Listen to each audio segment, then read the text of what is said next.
요즘 뉴스에서 신도시 지정과 관련된 이 공무원들이 여러 가지 순환을 당하고 또 많은 비난도 받고 있다는 뉴스를 보게 되어집니다. 왜 많은 사람들이 분개할까요? 일반 국민들은 알지 못하는 내부 정보로 신도시 인근의 땅을 구입해서 개인적인 이득을 취했다, 이런 내용입니다. 저는 이런 뉴스를 들을 때마다 혹 우리 교인 중에는 그런 분이 없겠지라고 하면서도 마음 졸이며 또 기도하곤 합니다. 대부분의 사람들은 세상이 사람들이 공정하지 못하다고 생각이 되면 분노합니다. 근데 여러분 생각해 보세요. 우리가 지금까지 살아오면서 그 어떤 세상이, 그 어떤 사람이, 그 어떤 정부나 정권이 모든 국민들에게 공정했나요? 제가 생각할 때는 없습니다. 돈 있거나 능력 있거나 많이 배운 사람들이 더 우대받는 세상이고, 잘나거나 멋진 사람들이 더 존경을 받는 그런 세상에 우리는 살고 있습니다. 사람들이 공정한 세상을 기대하지만 제가 생각할 때에 그 어떤 나라도 정부도 그렇게 할 수 없고 그렇게 될 수도 없습니다. 이 땅에 있는 사람들은 모두가 죄인이고 죄성이 있기 때문에 기회만 주어진다면 개인의 욕심과 탐욕으로 살아갈 수밖에 없는 것이 사람의 본질이고 모습입니다. 그래서 지난주에 제가 여러분들에게 말씀드린 것처럼 우리의 행위로 구원을 받거나 우리의 행위로 의롭다함을 받는 이 율법 신앙에서 우리는 벗어나야 되고, 하나님의 사랑과 은혜가 기준이 되는 예수 신앙으로 살아갈 때만 우리에게 희망이 있다, 그렇게 말씀을 드린 것입니다. 하나님의 사랑과 은혜가 아니고는 이 땅에 있는 사람들에게 아무런 희망이 없습니다. 사람이 희망이 아닙니다. 하나님이 희망이십니다. 오직 하나님만이 사람을 차별하지 않고 공정한 기회를 주시는 분입니다. 오직 하나님만이 정의로운 분입니다. 이런 하나님의 공정함 때문에 누구든지 예수 그리스도의 이름을 믿으면 구원받는 은혜를 우리에게 주셨고, 우리는 이것을 복음이다, 기쁜 소식이다 라고 받아들이는 것입니다. 우리가 단지 구원받는 이러한 공평함만 우리에게 기회를 주신 것이 아닙니다. 하나님께서는 이 땅에 있는 모든 사람들이 행복하게 살 수 있고 형통하게 살 수 있고 복받으며 살 수 있는 아주 고급 정보를 아무런 조건 없이 비밀을 해제하셔서 다 만천하에 공개를 하셨습니다. 다만 하나님이 공개한 그 정보를 우리들이 사용하지 않고 그 하나님이 공개한 정보를 따라 살아가지 않기 때문입니다. 여러분, 만약 우리가 미래에 대한 정보를 알 수만 있다면 그 미래에 대한 정보를 통해서 우리는 많은 이득을 취할 수 있고 개인적인 이익을 얻을 수가 있습니다. 예를 들어서 내일 아침에 하루 앞선 주식 정보만 알 수 있다면 그 다음 날에 신문에, 경제신문에 나오는 주가의 표만 우리가 하루 전만 알 수 있다면 아마 엄청나게 부자가 될 거래요. 그래서 예수님을 따르면서 예수님을 통해 무언가 한 자리 잡기를 원했던 예수님의 제자들은 유월절을 맞이하러 예루살렘 성전에 갔다가 몰려든 수많은 사람들을 보고 그 화려하고 아름다운 성전을 보고 너무 마음속에 큰 벅찬 감동이 생겨서 성전에서 나오자마자 조용한 곳에 가서 예수님에게 이렇게 묻습니다. 주님, 이 화려한 성전의 미래와 또 이 세상의 마지막 때는 어떤 일이 일어날까요? 그걸 조용히 물어봅니다. 사람들이 있는 데서 물어본 게 아닙니다. 왜냐하면 이건 굉장히 고급 정보니까. 그래서 3절에 보면 예수님께서 감람산 위에 앉으셨을 때에 제자들이 조용히 와서 이르되 우리에게 이르소서 어느 때에 이런 일이 있겠사오며 또 주의 임하심과 세상 끝에는 무슨 징조가 있겠습니까? 그러니까 제자들이 예수님께 조용히 나와가지고 살짝 주님, 이 성전의 미래가 어떻게 될까요? 그리고 마지막 때는 어떤 일이 일어나는지 알려주세요. 그렇게 묻는 거죠. 그러자 예수님께서는 제자들에게 빙긋이 웃으면서 이렇게 말합니다. 율법신앙을 가지고 성전신앙으로 외식하던 이 사람들이 가장 중요하게 여기는 성전은 돌 위에 돌 하나 남지 않고 다 파괴될 것이고, 내가 전한 이 복음이 완성될 그때가 바로 세상의 종말이다, 이렇게 말씀해 주는 거예요. 실제로 예수님이 당시에 예언한 대로요, 예수님이 돌아가시고 주후 70년 되던 해에 로마 장군 티투스에 의하여 예루살렘 성전은 정말 돌 위에 돌 하나 남지 않고 다 파괴됐습니다. 왜냐하면 모든 돌들의 황금으로 다 입히겠기 때문에 이 로마 병사들이 그 돌 하나에 쌓인 이 황금들을 다 벗겨가기 위해서 돌들을 다 무너뜨린 거죠. 그리고 이스라엘은 망해서 전 세계로 흩어져 유랑하는 민족이 된 것입니다. 사실 우리도 미래가 궁금합니다. 종말은 언제 올 것인가? 이 마태복음 24장은 바로 인류의 종말에 대한 이야기입니다. 근데 오늘 본문을 묵상을 해보면 이 종말의 때보다 더 중요한 게 있다라고 주님이 가르쳐 주시는 것을 우리는 발견할 수 있습니다. 이 마태복음 24장의 말씀을 요약하면 이거예요. 너희들은 나에게 종말의 때와 종말의 현상에 대해서 질문을 하지만 그것보다 훨씬 더 중요한 게 있다. 그건 뭐냐? 종말의 목적을 알고 그 종말을 미리 준비하는 영적인 지혜를 가져라. 이게 훨씬 더 중요하다. 이걸 알려주는 거죠. 알다시피 세상 사람들에게 종말은요, 세상의 끝입니다. 그런데 우리 성도들에게 종말은 끝이 아닙니다. 새로운 세상의 시작이고요, 복음이 완성되는 때고요, 성도가 승리를 누리는 때인 줄 믿으시기를 바랍니다. 그래서 예수님은 종말에 대하여 설명하신 뒤에 종말의 성도들이 누릴 축복과 승리가 얼마나 위대한지에 대하여 설명하고 있습니다. 누가복음 12장 37절에 주인이 와서 깨어있는 것을 보면 그 종들은 복이 있으리라. 종말의 성도들은 복을 받는다는 것이죠. 주인이 띠를 띠고 그 종들을 자리에 앉히고 나와 수종든다는 거예요. 우리가 높임을 받는다는 거예요. 우리에게 면류관을 씌워주시고 보좌에 앉게 하시고 주님이 누린 영광을 우리도 누리게 하신다는 거예요. 더 놀라운 사실은 주인이 종들을 왕의 자리에 앉히고 수종들어 준다는 거예요. 이 땅에서 눈물로 좌절로 낙심으로 무시당하고 살던 사람들이 종말에는 존귀한 왕의 자녀로 대접을 받게 될 것이다. 그게 바로 종말이다 라고 말하는 거죠. 성도들에게 종말은 마지막이 아니라 새로운 시작입니다.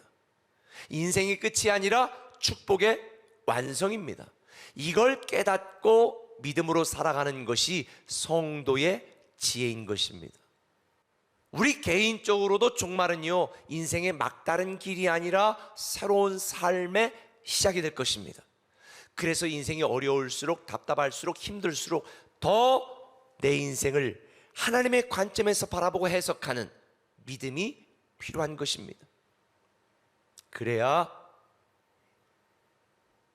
내가 생각할 때는 종말 같지만 하나님이 다시 시작하게 만드시고 다시 일어서게 만드시고 다시 하나님의 축복을 누리는 그런 놀라운 은혜를 경험하게 될 줄 믿습니다. 그런 영적인 지혜 두 가지에 대해서 말씀을 드릴게요. 첫 번째는 새로운 삶을 준비하라는 것입니다.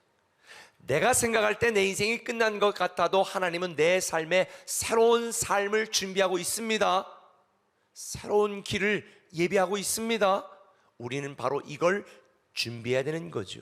그래서 4절에 보면 종말의 때에 대해서 관심을 갖는 제자들에게 주님은 이렇게 말합니다. 너희도 준비하고 있으라. 너희도 준비하고 있으라. 생각하지 않은 때에 인자가 올 것이다. 왜 준비해야 될까요? 끝장이다 라고 생각한다면 자포자기합니다. 끝이라고 생각하는데 뭘 준비합니까? 그런데 제가 서두에서 말씀드린 것처럼 그리스도인들에게 있어서 종말은 끝이 아니라 새로운 축복의 시작이다 라고 말했잖아요. 주님이 생각하지 않은 때에 오시기 때문에 우리는 미리 준비해야 됩니다. 그러나 그것보다 더 중요한 건 종말은 끝이 아니라 나를 위해 예비하신 하나님의 새로운 축복이 시작되는 순간이기 때문입니다. 사람들은 종말의 때에 대해서 굉장히 관심을 갖습니다. 그런데 주님은 때에 대해서는 너희가 알 것 없고 이 종말의 내용과 성격이 무엇인지에 대해서 생각하라는 거죠. 결혼식을 하는데 너 결혼 언제 해? 언제? 결혼의 때가 중요한 게 아니잖아요. 신랑이 누구고 아내가 누구고 어떻게 살아가고 둘이 어떤 러브스토리를 가졌는지 이게 중요한 거지. 결혼식의 때가 되면 하고 지나가면 끝나는 거잖아요. 종말도 마찬가지인 거예요. 종말의 때가 언제이냐가 중요한 게 아니라 우리가 맞이할 종말은 어떤 성격이냐, 그 종말이 나에게 어떤 의미냐, 이게 중요하다는 거지요. 하나님의 자녀인 우리가 맞이할 종말은 새로운 세상, 새로운 삶, 새로운 인생이 영원히 지속되는 하나님 나라의 시작이다. 할렐루야. 그래서 요한복음 14장 2절에 보면 내가 너희를 위하여 거처를 예비하러 간다. 너희를 위하여 거처를 예비하면 내가 다시 와서 너희를 데리고 갈 것이다. 다시 말하면 성도들에게 있어서 우리를 위하여 완벽히 준비하신 주님이 우리를 다시 데리러 오시는 영광의 순간, 이걸 복음으로 설명하면 복음의 실체가 드러나는 때, 위대한 하나님의 사랑을 우리가 구체적으로 영원히 누리기 시작하는 때가 종말인 거예요. 그러면 우리에게 기대되고 흥분되는 이 새로운 시즌, 축복의 시즌, 이 시즌을 우리는 어떻게 준비해야 되는가? 준비한다는 것을 성경은 42절에 이렇게 말합니다. 그러므로 깨어있어라. 깨어있어라. 여기서 깨어있으라는 말은 의식한다 라고 하는 의미입니다. 뭘 의식하라는 거예요? 주님이 다시 오신다는 것을 의식하는 것이고, 주님이 우리를 위하여 모든 것을 완벽하게 예비하시고 누리게 하실 새로운 시즌이 시작될 것을 의식하라는 거죠. 그래서 노후 준비보다 더 중요한 것은 우리의 인생 속에 새로운 시즌, 축복의 시즌, 영원한 시즌, 영생의 시즌이 시작될 것을 의식하고 준비해야 되는 것입니다. 이거를 고 이중표 목사님이, 한신교회를 담임했던 이중표 목사님이 말씀하셨던 별세 신앙입니다. 저는 이 별세 신앙을 굉장히 그때 감명 깊게 받아들였습니다. 우리가 사는 이곳에서 우리는 새로운 축복의 시즌을 시작하는 그 나라로 이사가는 것, 이게 별세 신앙이거든요. 그래서 이 땅에 소망을 두는 게 아니라 하나님 나라에 소망을 두고 살아가는 것. 그래서는 그 오래전부터 저 개인적으로 또 제가 만나는 후배 목사들에게 이렇게 조언을 하죠. 목사는 세 가지 준비가 돼야 된다. 죽을 준비, 사임할 준비, 이사 갈 준비. 그래서 저는 비행기 타고 어디 갈 때마다 꼭 유서를 갱신해 놓고 다니잖아요. 목사가 이 세 가지 준비만 되면요, 탐욕으로 살지 않고 욕심으로 살지 않습니다. 근데 제가 말씀을 준비하면서 여기서 한 가지 더 준비를 추가했습니다. 새로운 삶을 살 준비. 새로운 삶을 살 준비. 축복의 시즌, 새로운 시즌을 살아갈 준비를 해야 되겠다는 거지요. 우리가 새로운 삶을 준비하면 개인 욕심으로 살지 않습니다. 사명으로 삽니다. 새로운 삶을 준비하는 사람들은 불평하고 원망하지 않습니다. 사랑하고 범사에 감사하며 살게 되어 있는 거죠.